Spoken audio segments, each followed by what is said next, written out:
আমি নাৰীক বহু ৰূপত দেখিছোঁ, যেনে মা, বাই, ভনী, পত্নী, কন্যা ইত্যাদি। নাৰীৰ মাজত আমি প্ৰেম, ভালপোৱা, মৰম, চেনেহ, লাজ, হিংসা, ঈৰ্ষা, সাহস, ধৈৰ্য আদি বহুতো গুণো দেখিবলৈ পাইছোঁ। এই সকলোবোৰ গুণ থকা নাৰীক কেতিয়াবা পুৰুষৰ লগত তুলনাও কৰা হয়, আৰু এই তুলনাত সামাজিক স্তৰত নাৰীক সদায় পাছত ৰখা হয় আৰু পুৰুষক আগুৱাই ৰখা হয়। কিন্তু নাৰী আচলতে দুৰ্বল বা পিছপৰা নহয়। এগৰাকী নাৰীয়ে ইচ্ছা কৰিলে সমাজত উখল মাখল পৰিস্থিতিৰ সৃষ্টি কৰিব পাৰে। তথাপি এনে চাৰিটা কথাত নাৰী সদায় পুৰুষতকৈ আগত থাকে। এই ভিডিঅ'ত আমি নাৰী সম্পৰ্কে সেই বিশেষ কথাবোৰ ক'ম য'ত তেওঁলোক সদায় পুৰুষতকৈ আগত থাকে। আজি আপোনালোকে জানিব পাৰিব যে আচাৰ্য চাণক্যই কেনেকৈ নাৰীক পুৰুষৰ লগত তুলনা কৰিছে আৰু কৈছে যে নাৰীৰ চাৰিটা বস্তু পুৰুষতকৈ বহুগুণ বেছি। এইবোৰ বিষয়ত নাৰী পুৰুষতকৈ বহু আগবাঢ়ি আছে। আজিৰ আধুনিক বিজ্ঞানেও এই কথাসমূহৰ সমৰ্থন কৰিছে আৰু বহু ক্ষেত্ৰত সেইবোৰ শুদ্ধ বুলি কৈছে।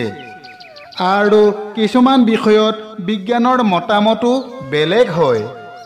আহকচোন আজি আমিও জানো যে চাণক্য নীতিত আচাৰ্য চাণক্যই নাৰীৰ বিষয়ে কি কৈছে আৰু চাণক্যই কোৱা এইবোৰ কথাৰ ওপৰত আজিৰ বিজ্ঞানৰ দৃষ্টিভংগী কি।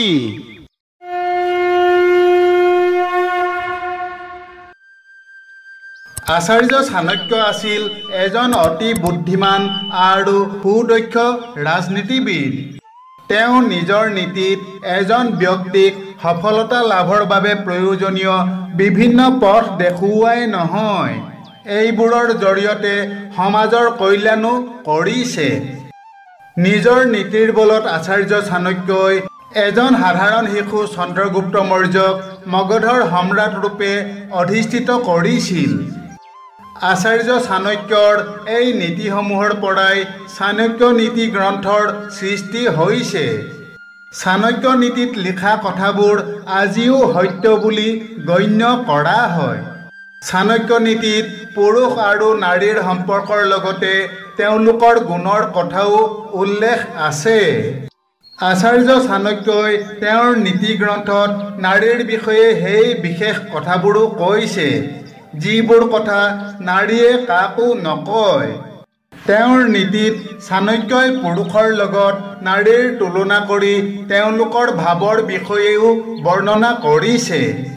আচাৰ্য চাণক্যই তেওঁৰ নীতি গ্ৰন্থৰ এটা শ্লোকৰ জৰিয়তে নাৰীৰ ভোগ, লাজ, সাহস আৰু যৌন ইচ্ছাৰ কথা কৈছে, যিবোৰ পুৰুষতকৈ বহু বেছি।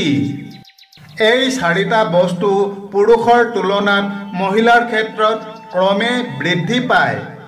যেনে ভোকতকৈ লাজ বেছি, লাজতকৈ সাহস বেছি, আৰু শেষত কাম বাসনা সকলোতকৈ বেছি। আচাৰ্য চাণক্যই কৈছে যে স্ত্ৰীণাম দ্বিগুণ আহাৰো লজ্জা চাপি চতুৰ্গুণা সাহসম ষড়গুণম শৈব কামাশাস্ত্ৰগুণম স্মৃত। অৰ্থাৎ নাৰীৰ প্ৰথম গুণৰ সন্দৰ্ভত আচাৰ্য চাণক্যই কৈছে যে স্ত্ৰীণাম দ্বিগুণ আহাৰো, অৰ্থাৎ নাৰীৰ খাদ্যাভ্যাস, অৰ্থাৎ তেওঁলোকৰ ভোগ পুৰুষতকৈ দুগুণ। পুৰুষতকৈ মহিলাসকলৰ দুগুণ অধিক ভোক লাগে। খাদ্য খোৱাৰ ক্ষেত্ৰত নাৰী পুৰুষতকৈ সদায় আগবাঢ়ি থাকে।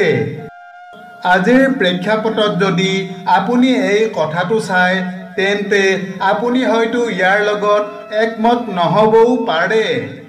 কিন্তু শ শ বছৰৰ আগতে অতি কম বয়সতে বিবাহ কৰি মহিলাসকলে সন্তান জন্ম দিব লগা হৈছিল আৰু তাৰ লগতে পাকঘৰ, খেতি বাতি আদি কামো চম্ভালিব লগা হৈছিল।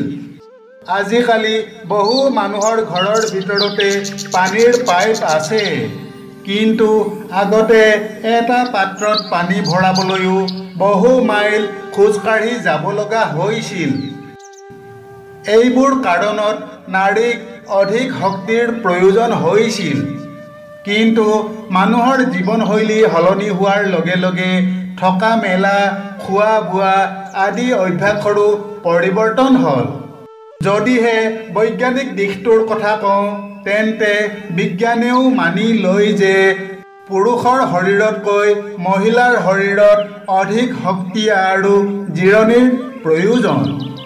পুৰুষতকৈ মহিলাৰ হৰমনৰ ভাৰসাম্যহীনতা বেছি আৰু সেইবাবেই তেওঁলোক অধিক আৱেগিক হয়।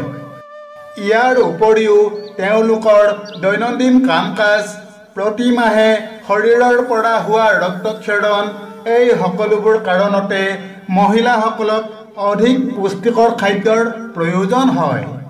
আচাৰ্য চাণক্যই নাৰীৰ বিষয়ে দ্বিতীয়টো কথা কৈছে যে পুৰুষতকৈ নাৰীৰ লাজ 4 গুণ বেছি। নাৰীৰ লাজ ইমানেই বেছি যে কিবা এটা কোৱাৰ আগতে তেওঁ বহুবাৰ চিন্তা কৰে। এই লজ্জা গুণৰ বাবেই নাৰীয়ে নিজৰ বহু কথাই ক'ব নোৱাৰে।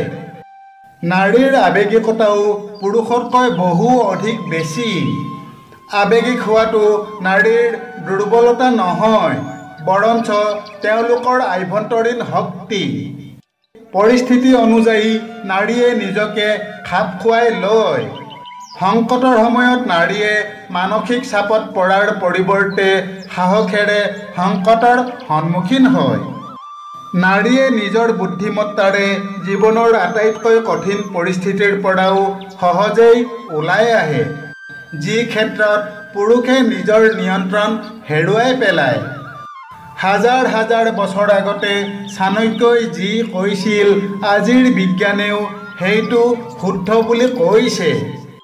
বিজ্ঞানীসকলে দাবী কৰিছে যে এগৰাকী মহিলাৰ মগজু তেওঁৰ সমবয়সৰ পুৰুষতকৈ 3 বছৰ বেছি আগবঢ়া। ইয়াৰ বাবেই মহিলাৰ মগজু দীৰ্ঘদিন ধৰি কাৰ্যক্ষম হৈ থাকে।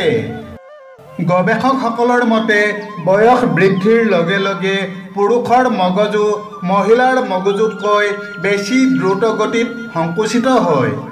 ইয়াৰ পৰাই বুজা যায় যে বয়স বঢ়াৰ লগে লগে পুৰুষৰ স্মৃতিশক্তি মহিলাতকৈ বেছি কমি যায়। আচাৰ্য চাণক্যই তেওঁৰ নীতিত কৈছে যে পুৰুষতকৈ মহিলাৰ সাহস 6 গুণ বেছি। সাধাৰণতে পুৰুষসকলক অধিক পৰাক্ৰমী আৰু সাহসী বুলি কোৱা হয়, কিন্তু চাণক্য নীতিয়ে কৈছে যে পুৰুষতকৈ নাৰী 6 গুণ বেছি সাহসী। এগৰাকী নাৰীয়ে জীৱনত বহু কষ্ট সহ্য কৰে, যেনে নিজৰ সন্তানক 9 মাহ ধৰি গৰ্ভত ধাৰণ কৰাৰ পাছত সেই সন্তান জন্ম দি ডাঙৰ দীঘল কৰা। এই সকলোবোৰ যন্ত্ৰণা সহ্য কৰাৰ ক্ষমতা এগৰাকী নাৰীৰহে আছে। সেইবাবেই নাৰীক পুৰুষতকৈ অধিক সাহসী বুলি অভিহিত কৰা হৈছে আৰু নাৰীক শক্তিৰ স্বৰূপ বুলিও গণ্য কৰা হৈছে। নাৰীৰ চতুৰ্থ গুণৰ সন্দৰ্ভত আচাৰ্য চাণক্যই কৈছে যে পুৰুষৰ তুলনাত মহিলাৰ যৌন ইচ্ছা প্ৰায় 8 গুণ বেছি।